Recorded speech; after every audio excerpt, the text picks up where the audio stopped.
बिस्मिल्लाहिर्रहमानिर्रहीम। नाज़रीन, सवाल ये पूछा गया है कि छिपकली अगर किसी पानी के अंदर गिरकर मर जाए तो वो पानी नजस होता है या नहीं होता।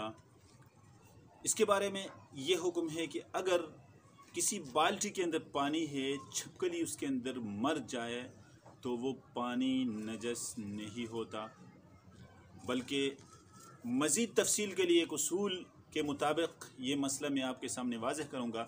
उसूल ये है कि किसी बाल्टी के अंदर अगर पानी है तो उस पानी के अंदर गिरने वाला जो जानवर है या कुछ भी है उसको देखा जाएगा वो खुश्की का है या पानी का है।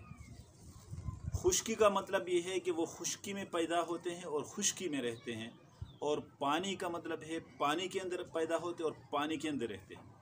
जो चीज़ें पानी के अंदर पैदा होती हैं और पानी के अंदर ही रहती हैं, मसलन मेंढक है और केकड़ा है, मछली वगैरह है, ये पानी के अंदर पैदा होते हैं और पानी के अंदर ही रहते हैं। ये चीज़ें अगर किसी पानी के अंदर गिर जाते हैं और मर जाते हैं तो इससे वो पानी नजस नहीं होता। हत्ता कि अगर मेंढक, कछवा, केकड़ा वगैरह पानी के अंदर गिरकर मर जाए और रेज़ा रेज़ा हो जाए और उसके ज़रात उस पानी के साथ मिल जाए, इसके बावजूद भी वो पानी नजस नहीं होता, क्योंकि ये चीज़ें नजस नहीं हैं। अलबत्ता ये पानी हराम होता है, क्योंकि मेंढक, कछवा, केकड़ा हराम है, तो हराम अज्जा जब पानी के साथ मिल जाते हैं पानी हराम हो जाता है, जिसे खाने के लिए, खाने में इस्तेमाल करने के लिए या पीने के लिए इस्तेमाल करना दुरुस्त नहीं है। लेकिन पाक होता है वो, उससे वज़ू करना और गुस्ल करना दोनों दुरुस्त है। फ़िक़्ह हनफी का ये मसला है।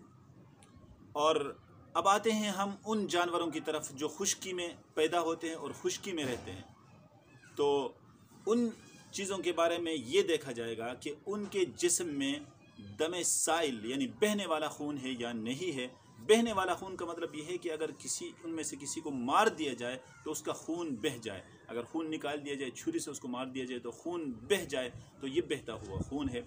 अगर बहता हुआ खून उसके अंदर नहीं है, ऐसी कोई चीज़ अगर पानी में गिरे और मर जाए तो पानी उससे नजस नहीं होता। मसलन छिपकली है, तो छिपकली खुश्की में पैदा होती है और खुश्की में रहती है, लेकिन अगर छुरी से आप उसको काटेंगे तो उस खून उससे बहेगा नहीं, यानी उसके अंदर बहता हुआ खून नहीं है, लिहाजा ये पानी में गिरेगा तो पानी नजस नहीं होगा। इसी तरह छोटी जो बीड़ है, मक्खी हैं वगैरह हैं, इनके अंदर भी जो है पान वो नहीं होता। बाल्टी के अंदर इतनी सारी मक्खियाँ गिर गई और मर गई तो इससे ये नहीं कहा जाएगा कि ये पानी नजस हुआ, क्योंकि ये वो चीज़ें हैं जिनके अंदर बहता हुआ खून नहीं होता। और अगर खुश्की के जानवरों में से ऐसी चीज़ जिसके अंदर बहता हुआ खून होता है, वो अगर पानी के अंदर गिर जाते हैं और मर जाते हैं या पानी से बाहर मरकर पानी के अंदर उनको गिरा दिया जाता है तो वो पानी नजस हो जाता है। ये एक उसूल है। और अब सवाल ये है कि कुछ चीज़ें ऐसी हैं जो पैदा तो खुश्की में होती हैं लेकिन पानी में रहती हैं, मसलन मुर्गाबियाँ हैं, बतख वगैरह हैं, तो ये खुश्की के शुमार होते हैं। तो इनके बारे में तो हुक्म ये है कि ये खुश्की के हैं और उनके अंदर दमे साइल भी होता है। ये अगर पानी के अंदर मर जाए तो पानी नजस हो जाता है। मेंढक के बारे में भी सवाल किया जा सकता है। मेंढक खुश्की में भी रहता है और पानी में भी रहता है। तो अब यहाँ बास फ़िक़्ह की किताबों में ये वजाहत भी की गई है कि जो खुश्की का मेंढक होता है उसकी उंगलियों के दरमियान झिल्ली, ये पर्दानुमा जो चीज़ होती है वो नहीं होती, और पानी की जो का मेंढक है उसके अंदर उसकी उंगलियों के दरमियान झिल्ली होती है, क्योंकि उसने तैरना होता है, तो इससे उसकी पहचान हो जाती है।